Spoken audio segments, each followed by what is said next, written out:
bem, irmãos, nós vamos abrir nossas Bíblias em Gênesis, no capítulo 39. Continuando a história de José e entender o plano maravilhoso de Deus para a vida de José. Você já ouviu esse evangelismo? Deus é amor e Deus tem um plano maravilhoso para a sua vida. Ora, a pessoa se sente atraída por um negócio desse. Fala sério, se Deus existe, Ele tem um plano maravilhoso para a minha vida, estou dentro, não é? E as pessoas vêm com a impressão que o plano maravilhoso de Deus para a minha vida é tudo aquilo que eu tinha como sonho.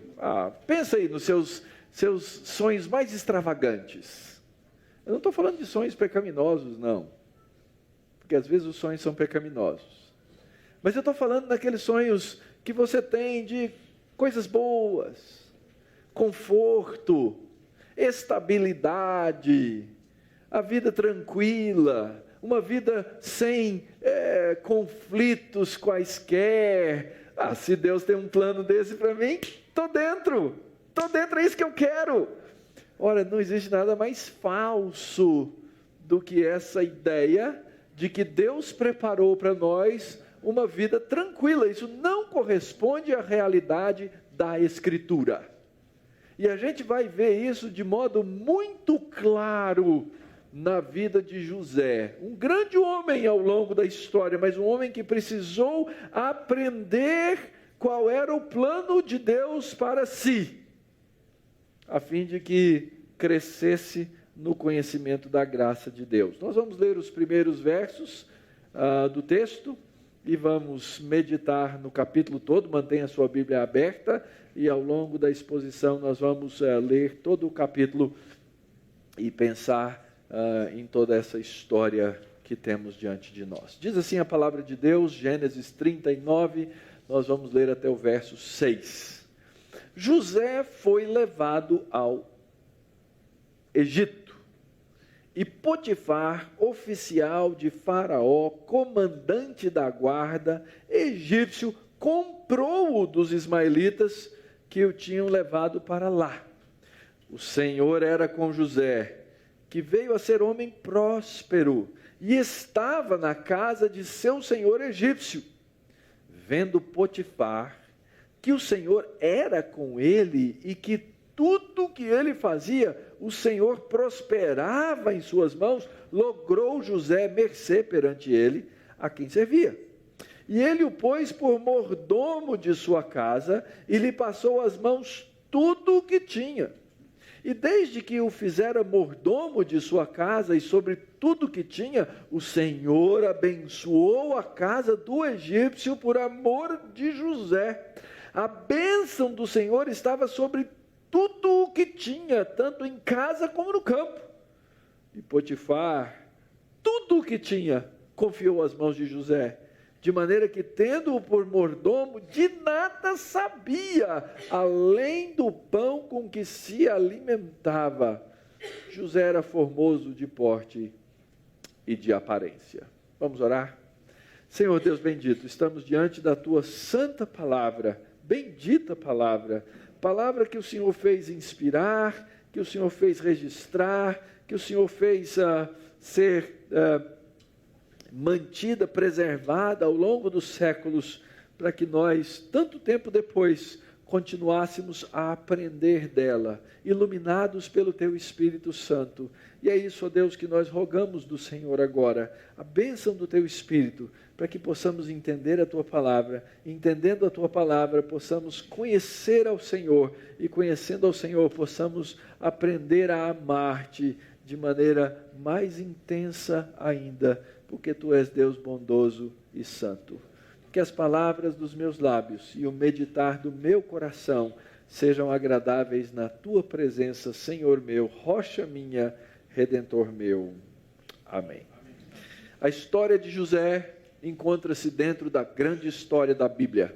A grande história da Bíblia nós já vimos várias vezes, é a história da criação do mundo, o mundo que Deus criou, o mundo que Deus fez.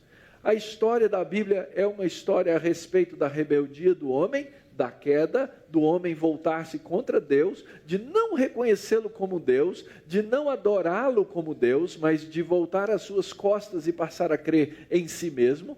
Então o homem passa a crer naquilo que ele quer crer a partir de então, e ele diz assim: Deus não me preocupa. Só que ele não entende que quando ele faz isso, ele passa a um estado de morte, ele passa a um estado de deterioração, ele passa a um estado indesejável. É interessante isso. Por exemplo, quem é que ao casar-se, casa para separar-se? Deve ter existido algum caso assim, né? Mas a gente não se casa para separar. A gente quer se casar para quê? Para viver bem, né? Para ter um marido, para ter uma esposa, para crescer juntos, para ter filhos, para constituir uma família, para ser feliz, para ter alegria. Mas a gente sabe que por causa do nosso pecado, as coisas se deterioram. E quando elas se deterioram, aquilo que a gente tentou fazer para ser bom, torna-se ruim. Eu nunca vi resultado positivo daquilo que a gente faz ou de um divórcio dessa maneira. Não é assim. Alguns de vocês já passaram por isso, já passaram por essas dores, já viram essas coisas acontecer na vida de vocês. A grande pergunta é por que, se você lá atrás casou-se para constituir uma família e continuar, chegou nesse ponto? A resposta pode estar em vários detalhes, em muitas coisas, mas a base, o fundamento é: nós somos pecadores e nem aquilo que nós queremos para o bem, nós fazemos bem. Nós temos o dom, nós temos a capacidade de estragar as coisas boas do mundo de Deus. Isso é resultado da queda. O que é que nós precisamos? Nós precisamos de redenção. Nós precisamos de alguém que nos traga de volta à condição de conhecedores de Deus, adoradores de Deus. Poder, por causa da graça de Deus, voltar a fazer as coisas da maneira de Deus. E essa é outra grande história da Bíblia. É uma história de redenção que está nos levando para um ponto que nós chamamos de consumação. Nós cremos naquilo que a Bíblia ensina, que um dia esse estado de coisas, no qual o pecado é uma realidade, ele vai ser jogado para trás. Vai ser algo absolutamente do passado, e nós não vamos mais sofrer com o pecado. Mas isso só acontece depois da volta de Jesus Cristo.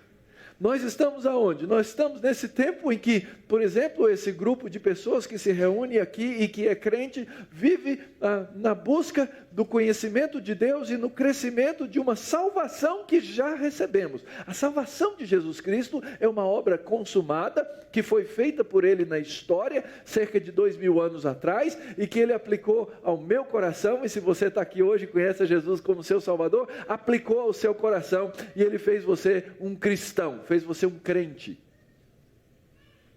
E a partir desse momento a gente vive uma vida de luta pela santificação, porque a gente sabe que a gente precisa viver de um modo digno da vocação a que Deus nos chamou.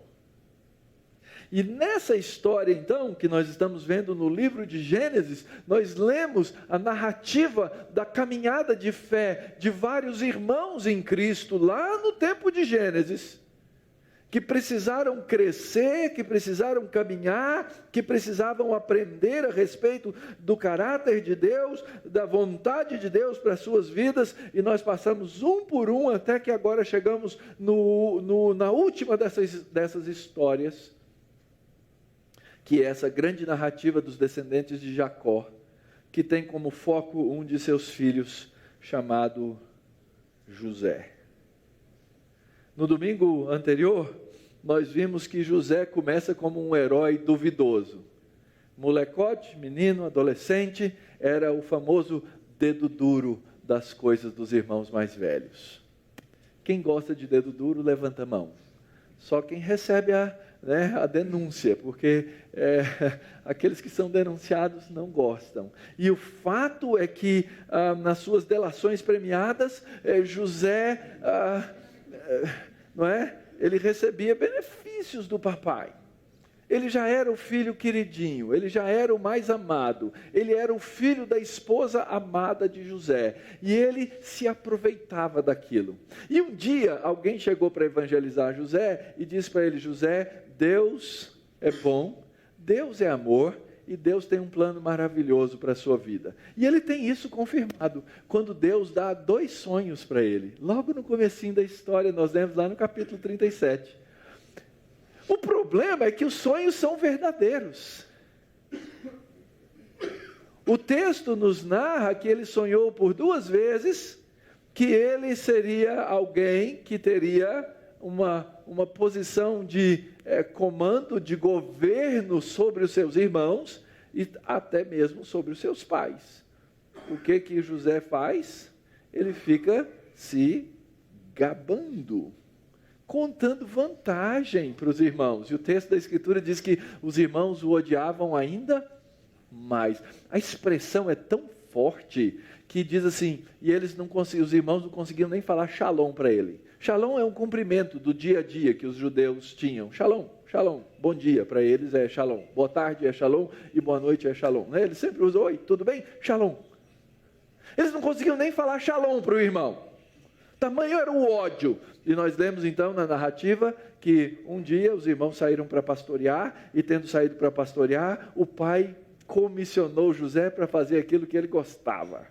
Vai lá ver o que está acontecendo com seus irmãos. Só que dessa vez era longe de casa, 80 quilômetros. E sai o menino para procurar os irmãos aonde estariam pastoreando, e ele usava a capa que papai tinha dado para ele, uma capa escandalosa. O texto diz que de longe os irmãos viram e falam assim: lá vem o sonhadorzinho. E o projeto dos irmãos qual foi? Vamos matá-lo. Mas pela providência de Deus, ele não foi morto. Imagina se quando José recebeu o sonho, e alguém disse para ele: José, Deus é amor e tem um plano maravilhoso para a sua vida, se José ia imaginar que ele ia parar onde? Em primeiro lugar, no fundo do poço. Porque foi isso que aconteceu. Os irmãos o jogaram no fundo do poço, roubaram a sua capa bela e maravilhosa, mancharam com sangue de animal e levaram para o pai dizer: olha, acho que, vê se essa capa é dele, minha hora. Que falsidade, eles sabiam absolutamente que a capa era. Eles reconheciam a capa de longe, mas eles chegam com aquela falsidade toda e dizem: vê se essa capa é do teu filho. E colocam o pai num estado de luto profundo, achando que o filho havia morrido, que havia sido comido por uma fera, e aí então, mas a vida dele é salva, porque pela providência de Deus passava uma caravana, e os irmãos de olho gordo falaram assim: para que a gente vai matar se a gente pode ganhar uma grana? Se a gente matar, a gente não vai ganhar nada, só a nossa vingancinha. Mas se a gente vender o menino, a gente ganha a vingança e a gente ainda ganha um dinheirinho em cima. E venderam a José para aquela caravana de ismaelitas ou midianitas que por ali passava, e José foi vendido. Quando a gente chegou no capítulo 38, o foco da história muda totalmente para um dos irmãos que havia sido parte daquele complô, não é? Que é Judá. E nós vimos que a família de Jacó se mostra absolutamente disfuncional em tudo aquilo, mas que ainda assim a força da graça de Deus estava presente, o poder da aliança de Deus estava presente, e Deus vai trabalhar na mudança do caráter desses homens, assim como trabalhou no caráter de Jacó, assim como vai trabalhar no caráter de José ao longo dessa história toda, assim como começou a trabalhar no caráter de Judá, mesmo tendo ele feito todas aquelas coisas que fez. E se você lembra, o que ele fez foi todo tipo de quebra da lei, prostituição e não sei se tecnicamente você pode chamar de incesto, mas o fato é que ele acabou dormindo com a sua própria nora e tendo com ela um filho.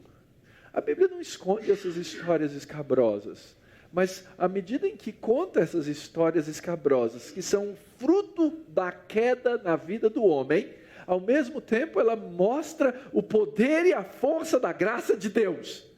O poder e a força da aliança de Deus, que nós sendo infiéis permanece fiel.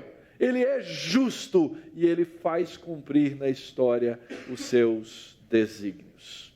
Muito bem, então caminhando agora para o foco na vida de José, qual era o plano maravilhoso de Deus para a vida de José? O plano maravilhoso de Deus para a vida de José era que José não só fosse primeiro parar no fundo do poço, mas que agora ele fosse parar na casa de um homem, oficial de Faraó, comandante da guarda, um egípcio que o comprou. Se você for lá no final do capítulo 37, o último verso diz assim: os midianitas venderam. Agora o autor retoma a narrativa dizendo que os ismaelitas fizeram o quê?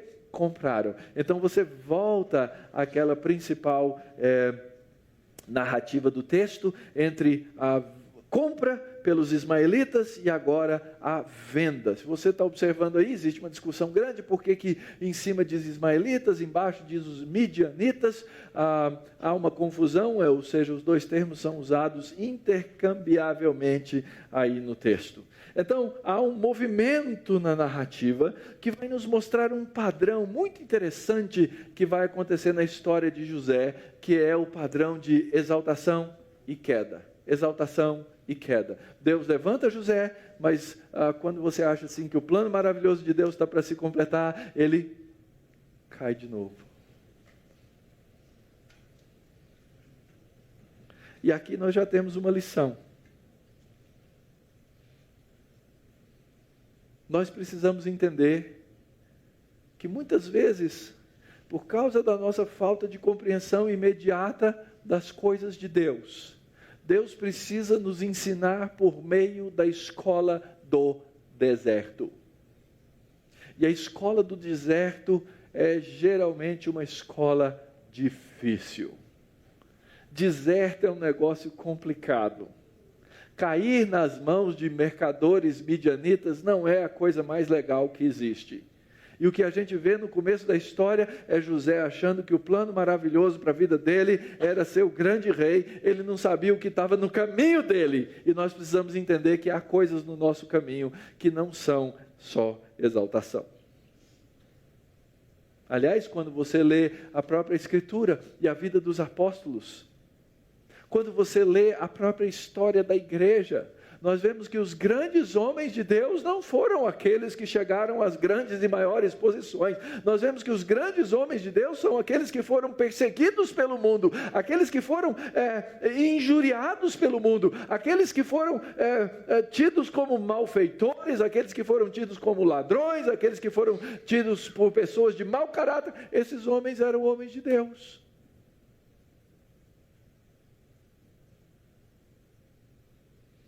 O apóstolo Paulo vai dizer isso.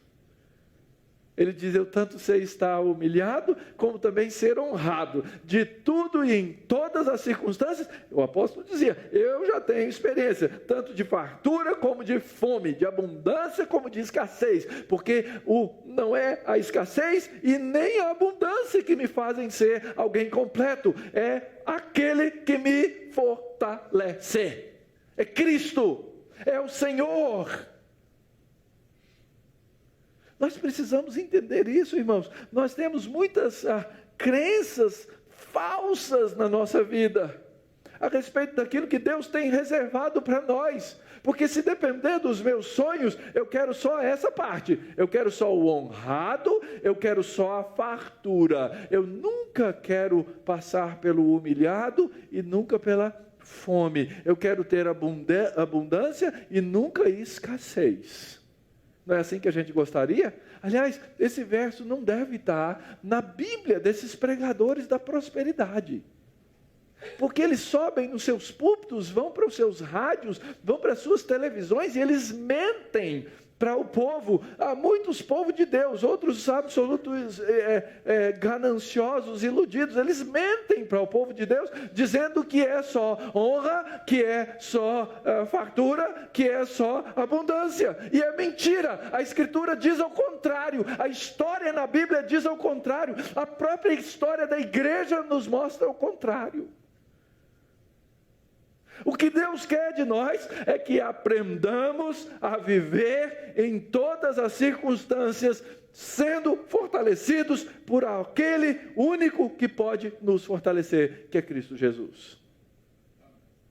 Eu não estou querendo dizer que eu gosto de ser humilhado, que eu gosto de passar fome, que eu gosto de ter escassez. Mas Deus também não me perguntou o que eu gosto. Deus sabe o que é melhor. Sim, Deus tem um plano maravilhoso para a minha vida. Mas não é exatamente o que eu quero. Ele vai me ensinar através de muitas coisas e muitas circunstâncias. José foi como escravo, foi vendido na casa de Potifar, um homem importante. Mas é lá que ele foi parar.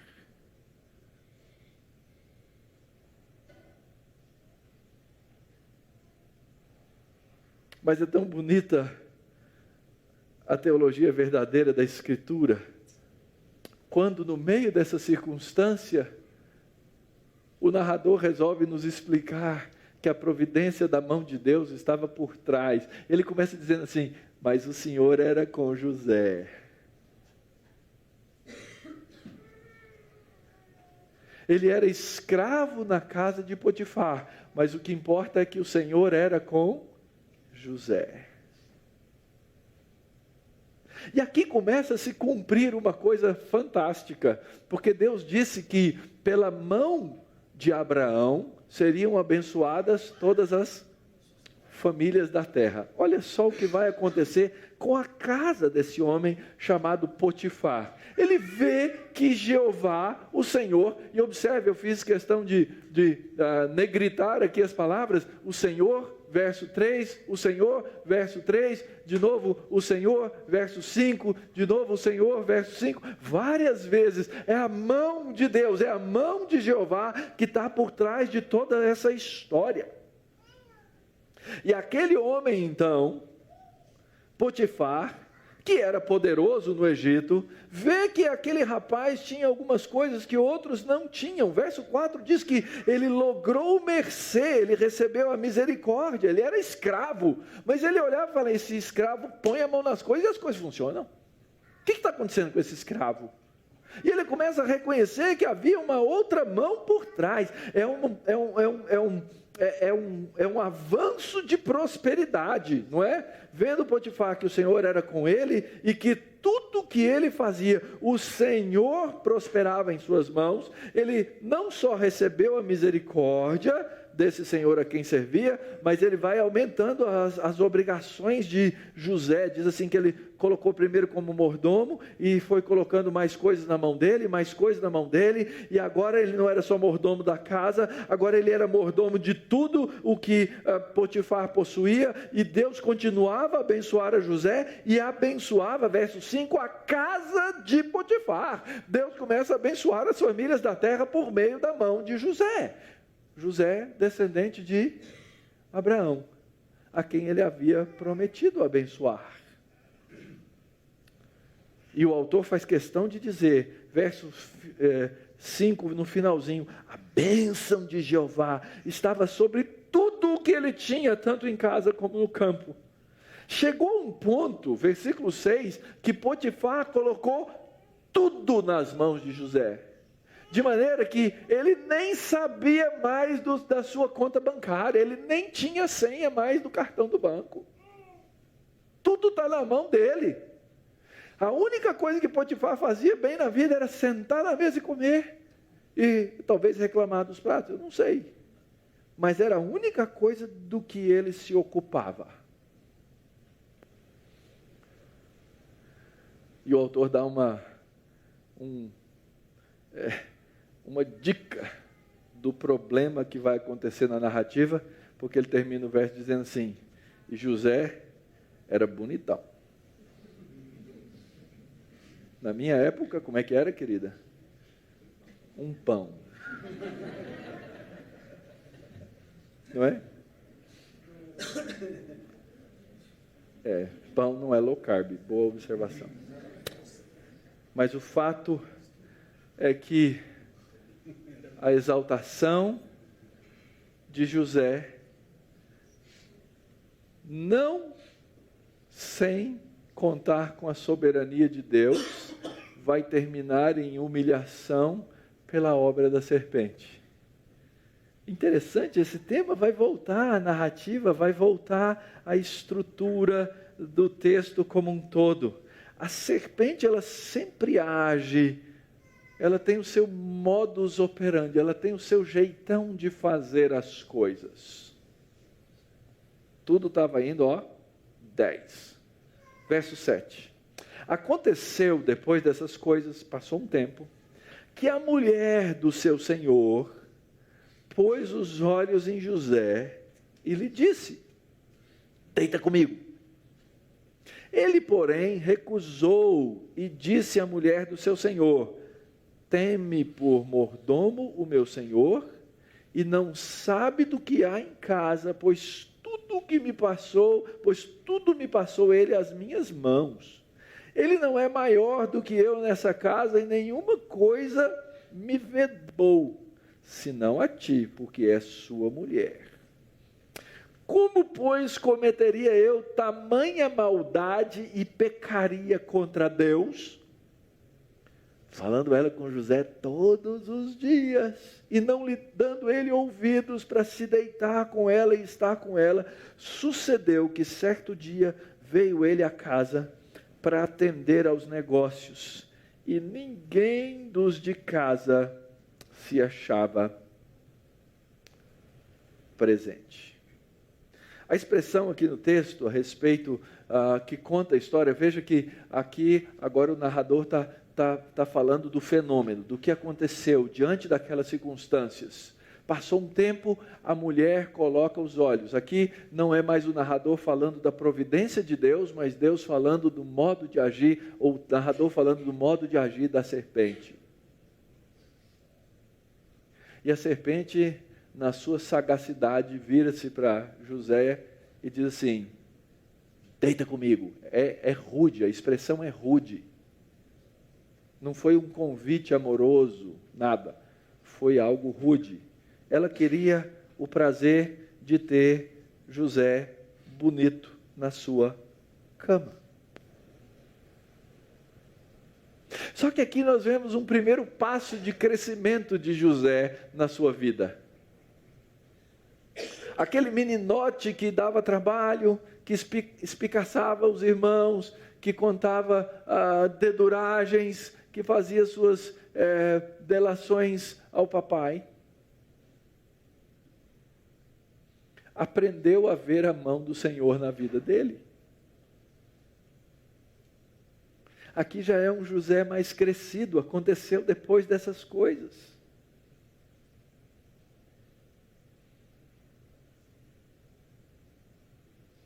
E a gente era para estar imaginando nessa hora que o plano maravilhoso na vida de José era só o quê?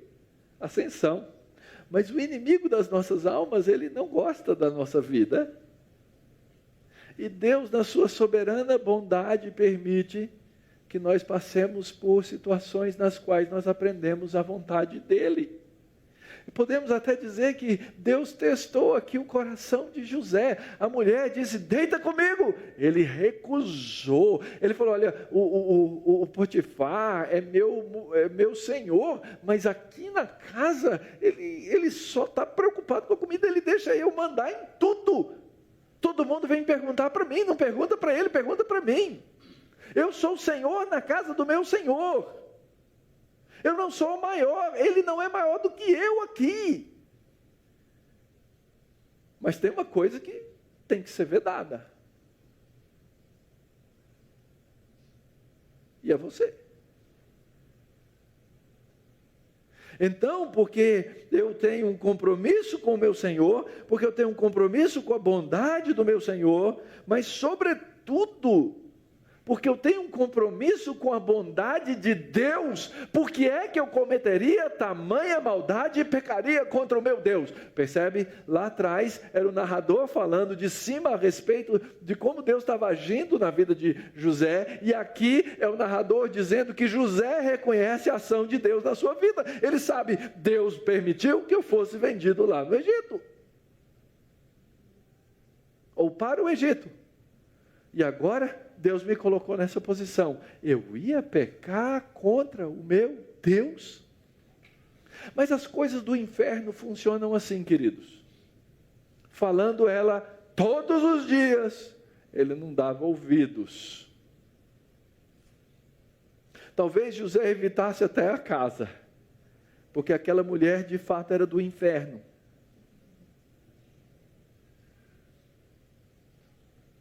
E um dia ele precisou ir à casa, ele precisou atender os negócios. E o palco estava montado. Ninguém dos de casa estava presente. Ninguém dos de casa estava presente.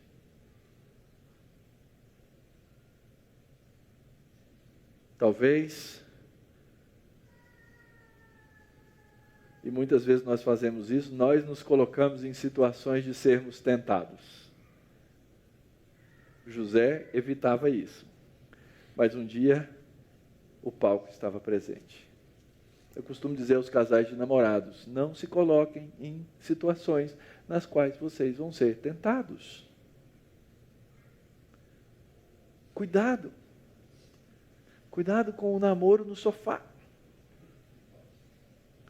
Cuidado com o namoro no escuro. Cuidado com o namoro de uma casa sozinho. Não se coloque em situações de tentação. Não se coloque.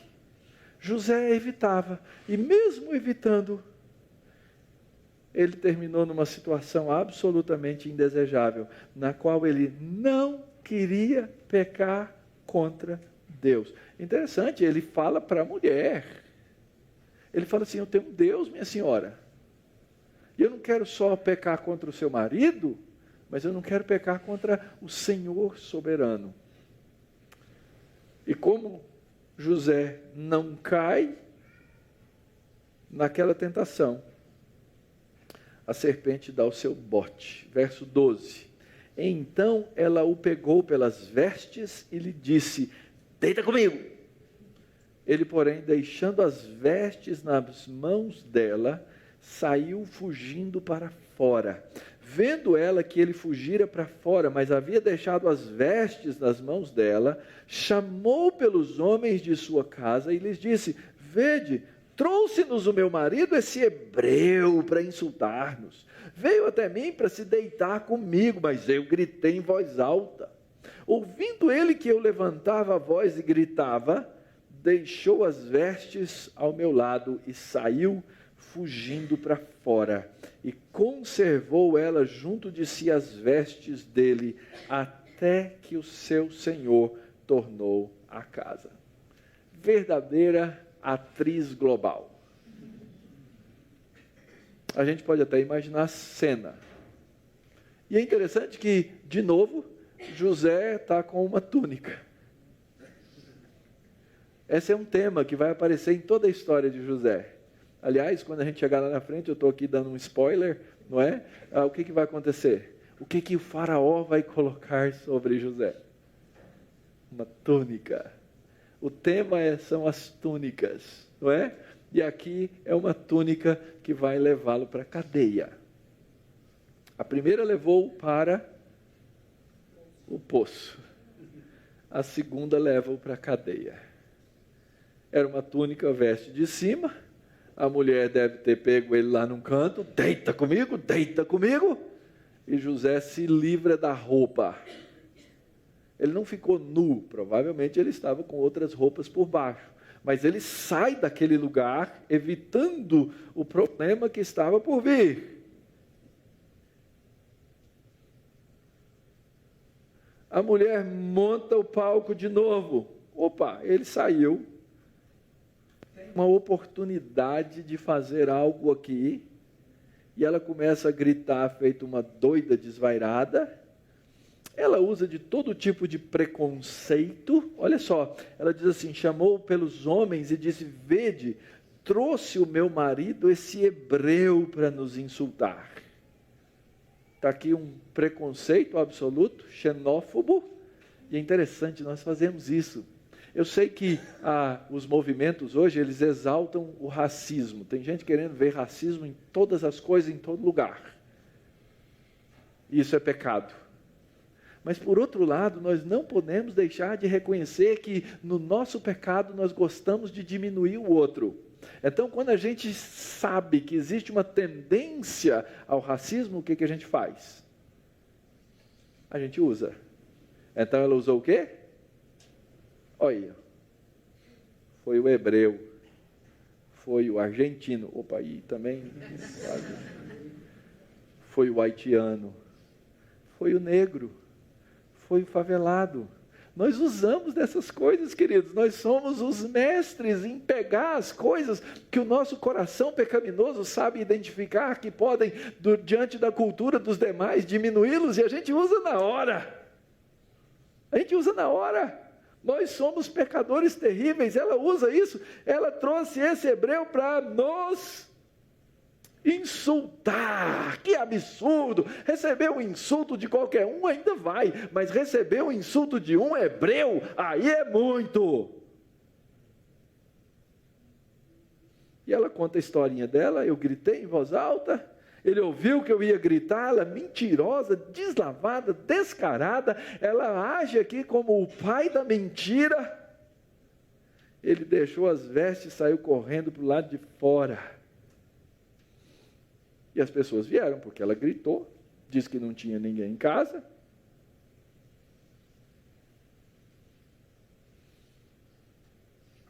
E José vai se ver condenado diante dessa situação.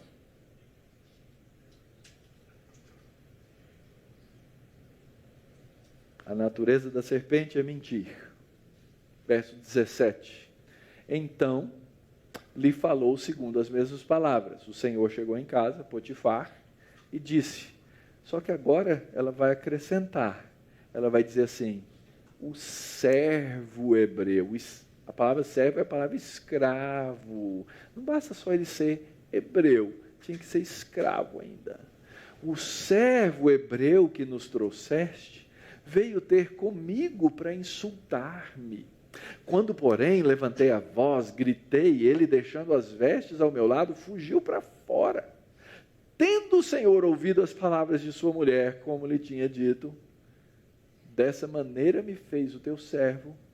Então se lhe acendeu a ira, e o Senhor de José o tomou e o lançou no cárcere, no lugar onde os presos do rei estavam encarcerados. E ali ficou ele na prisão. Eu fico imaginando a situação de Potifar. Ele devia saber que essa mulher dele não era flor que se cheirasse, para começar, mas eu só posso fazer uma suposição. Gente, os mentirosos, eles se denunciam.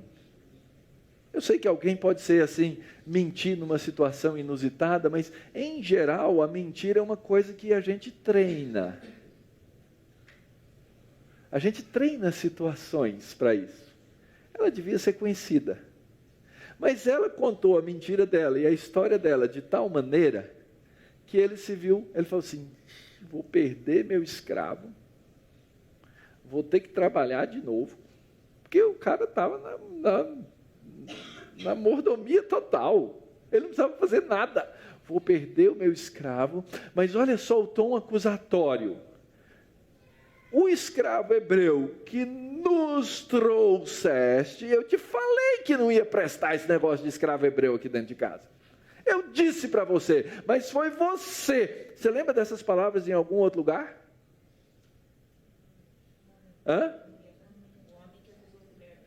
Capítulo 3 de Gênesis, na queda, a esposa sempre ganha.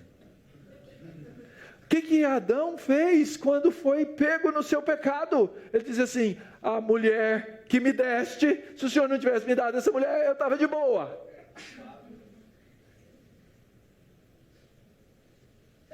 E aqui ela usa o mesmo artifício, é a mesma semente da serpente, usando das mesmas coisas, das mesmas táticas, da mesma mentira. E aí Potifar não tinha o que fazer. Ele ouviu, tinha que acreditar. E ainda que não houvesse sido consumado o simples ato de tentar estuprar a mulher, que é o que ela está dizendo aqui, era um crime passivo de prisão, principalmente se o indivíduo fosse um escravo. Talvez se ele fosse de outra classe social, ele seria julgado de uma maneira... Aqui não tinha nem julgamento. O senhor de José tomou José e lançou ele no cárcere, onde estavam ali os presos dos reis encarcerados. Então vamos pensar um pouquinho aqui. José fez a coisa certa? Fez. Ele tomou as precauções necessárias? Tomou. Na hora do problema, ele agiu da maneira correta? Agiu. Resolveu o problema dele? Acabou aonde? Na cadeia.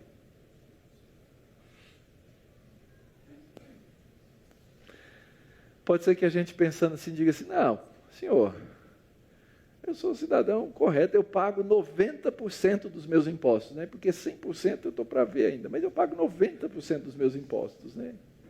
Eu faço tudo direitinho, eu faço as coisas corretas, eu ajudo as pessoas na rua, eu acolho o meu irmão, e agora estou aqui nessa situação.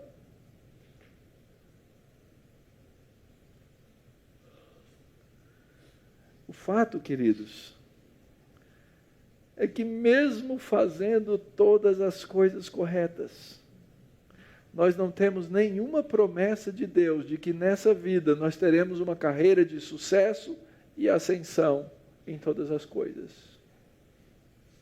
Porque o que Deus quer de nós é que nós cresçamos no conhecimento dEle e da sua fidelidade.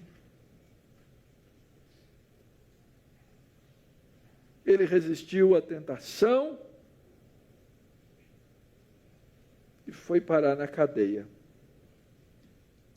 Na cadeia, sabe, né? Todo desenho, todo filme, o cara vai fazendo o quê? Cada dia ele faz um risquinho, né?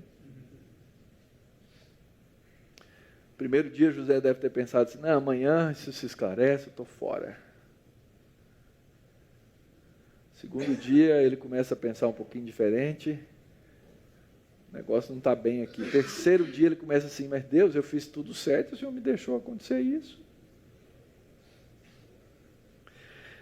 Mas a Escritura em lugar nenhum diz que ele fez essas coisas.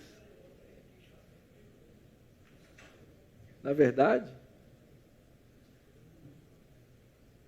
ele sabia da providência da mão de Deus.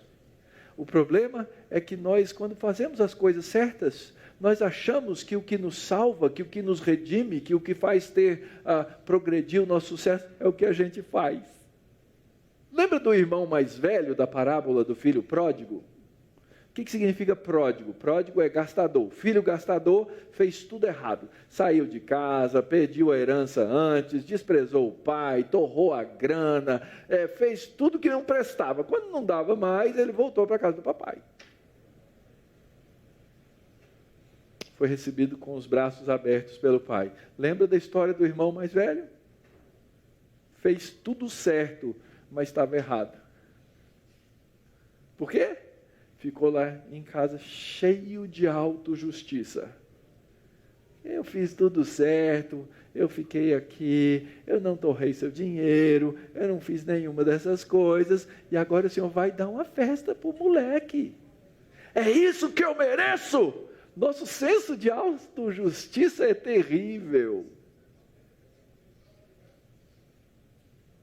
Nosso senso de autojustiça é cheio de pecado, porque nós nos achamos merecedores dos benefícios de Deus, e eu quero te dar uma notícia hoje, se você não entendeu ainda, vai entender agora, você não tem direito a nenhum benefício.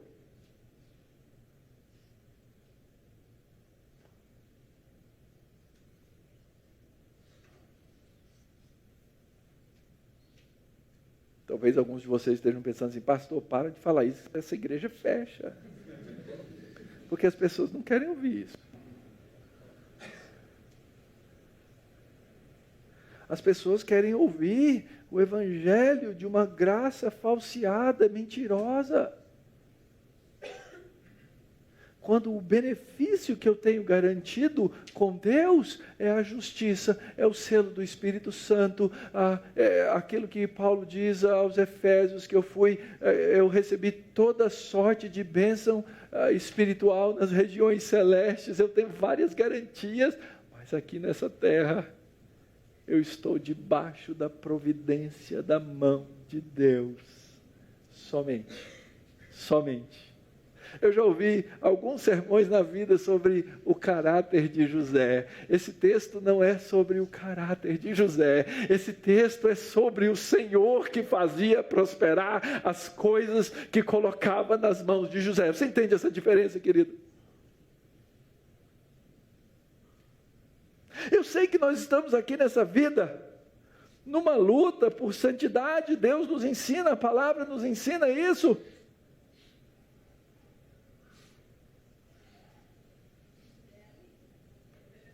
Mas nós precisamos aprender que Deus está trabalhando. Nós somos prontos em reconhecer aquelas coisas que Deus nos dá de maneira mais visível na vida, como a providência da mão de Deus, não é? Sabe aquele plástico assim, que os caras colocam no carro, assim, presente de Deus? Às vezes eu olho e falo assim, podia ser melhor, fala sério.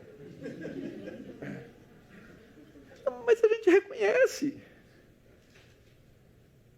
que Deus nos dá essas coisas, mas quando vem uma adversidade, a gente olha para Deus e fala assim, Senhor, o Senhor me abandonou. A gente acredita no nosso próprio caráter, na nossa própria força, a gente acha que está ficando assim, crescendo igual José, né? Deus, eu fiz tudo certinho, eu fiz tudo de acordo com a lei. E é interessante, ao mesmo tempo em que a gente vê Deus dando sonhos a José lá no passado, na história, a gente não vê Deus abrindo o céu vindo explicar o que está acontecendo para José agora. Mas o narrador sabe e ele explica, a mão do Senhor, o Senhor, porém, era com José.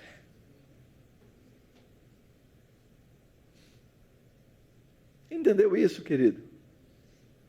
José não foi bem-sucedido porque ele cresceu.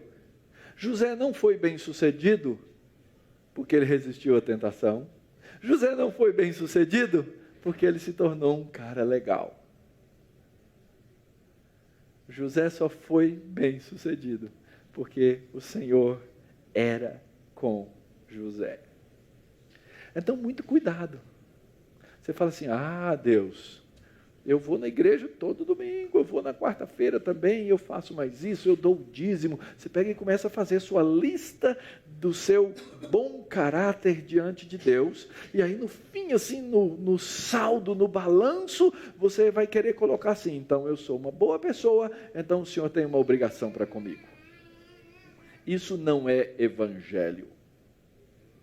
Isso não é escritura. Cuidado. E nós que somos crentes, que já estamos na igreja há mais tempo, nós somos aqueles que têm maior tendência de fazer essas coisas. De nos tornar justos aos nossos próprios olhos, correndo o perigo de nos tornar como aqueles fariseus da Escritura, que o Senhor Jesus fala deles tantas vezes.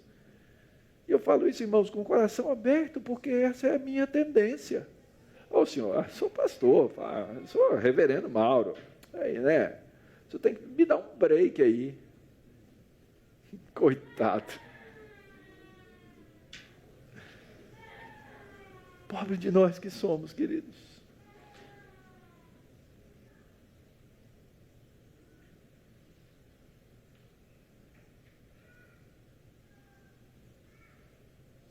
O que faremos, queridos? Em primeiro lugar, nós precisamos entender que José não foi bem sucedido por causa da sua integridade. José foi bem sucedido por causa da graça de Deus.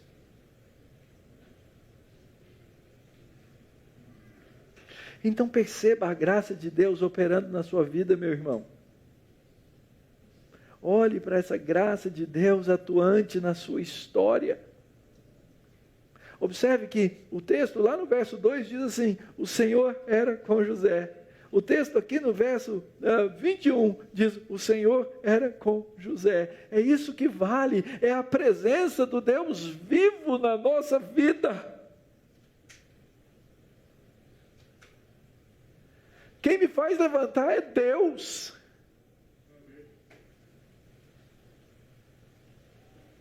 É só Ele que pode fazer isso. José foi injustiçado. Talvez na primeira vez a gente diga até não, né? Os irmãos tinham tanta raiva dele. Não precisava tanto, mas que eles precisavam de uma vingancinha, a gente até admite. Mas agora não. Mas a mão do Senhor era com ele. Até Potifar reconhecia que a mão de Deus era com José. O Deus desse cara é bom, hein?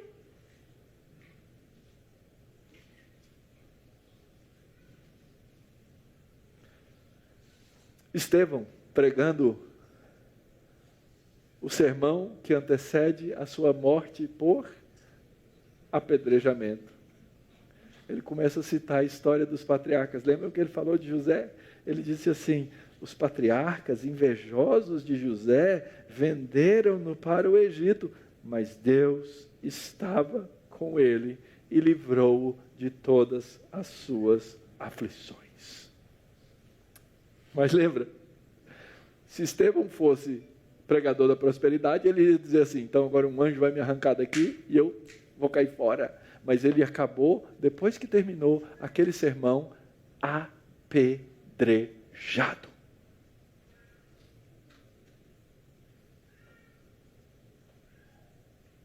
Assim, queridos, nós precisamos ao longo da nossa vida, da nossa história, entender que Deus está no controle. E se nós aprendemos que Deus está no controle, nós nos colocamos debaixo da submissão da vontade de Deus. Nós temos uma vontade de que Deus vai fazer toda a nossa vontade. Senhor, eu estou doente. Então a minha vontade qual é? De ser curado, não é isso? E a gente ora, Deus é justo, é legítimo, até a vontade mas eu não tenho nenhuma garantia, e se eu continuar doente, se eu piorar a minha doença, eu tenho que continuar a glorificar o nome de Deus. Entenda isso. Submeta-se à poderosa mão de Deus, aprenda a viver em submissão ao Deus da aliança. A dignidade com que eu serei revestido, ela está guardada lá para o céu, para a nova terra. Mas aqui nesse mundo, eu tenho que aprender a ser submisso. Eu sei que existe uma luta. Eu falei aqui da serpente, da semente da serpente. O diabo está ao redor de nós, ele está tentando enganar, ele fica rugindo. A Escritura diz que se pudesse, ele assustaria os próprios eleitos da sua eleição.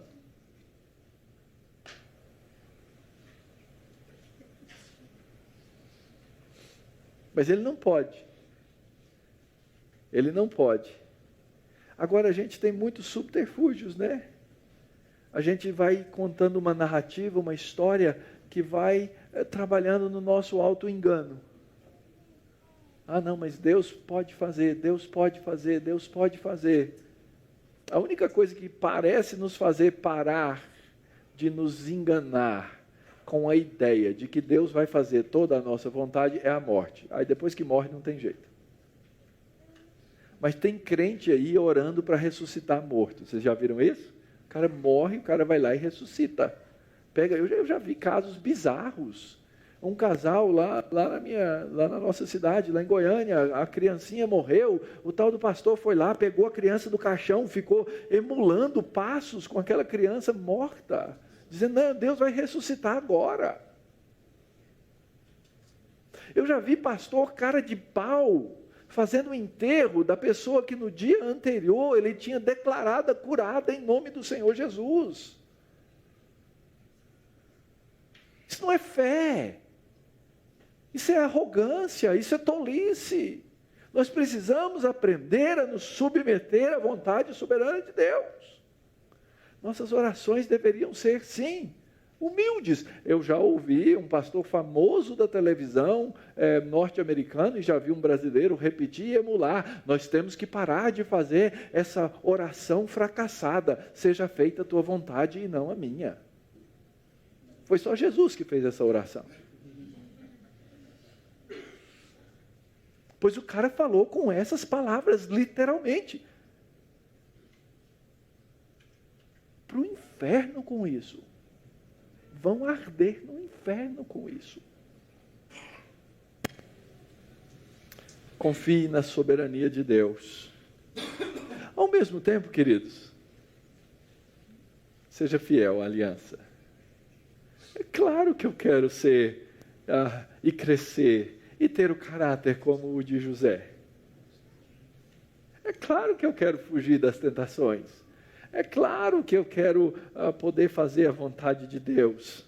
Não se entregue ao pecado com a outra falsa ideia de que se superabundar o pecado, vai superabundar a graça. O apóstolo Paulo já resolveu essa questão lá atrás. Larga de ser tolo, achando que pecando mais, Deus vai ser mais gracioso com você. Nada, sua vida vai ser miserável mesmo. Não peque para testar a Deus. Seja fiel à aliança. Seja fiel à palavra. Lembre-se que ao longo da história, Deus age por caminhos que muitas vezes nós não podemos entender. O que eu preciso entender é que a mão da providência misteriosa de Deus está por todo lado. A gente vê isso muitas vezes nesses padrões de exaltação e humilhação. E eu preciso me submeter. E para terminar, queridos, lembra essa expressãozinha que diz assim: o Senhor estava com José. Essa sim, essa tem promessa. O meu Senhor Jesus, o meu Salvador, Ele disse: ide por todo mundo, pregai o Evangelho a toda criatura, batizando, ensinando, fazendo discípulos, e eu estarei convosco. O meu Senhor está comigo. E assim você viverá, crendo em todos os intentos de Deus.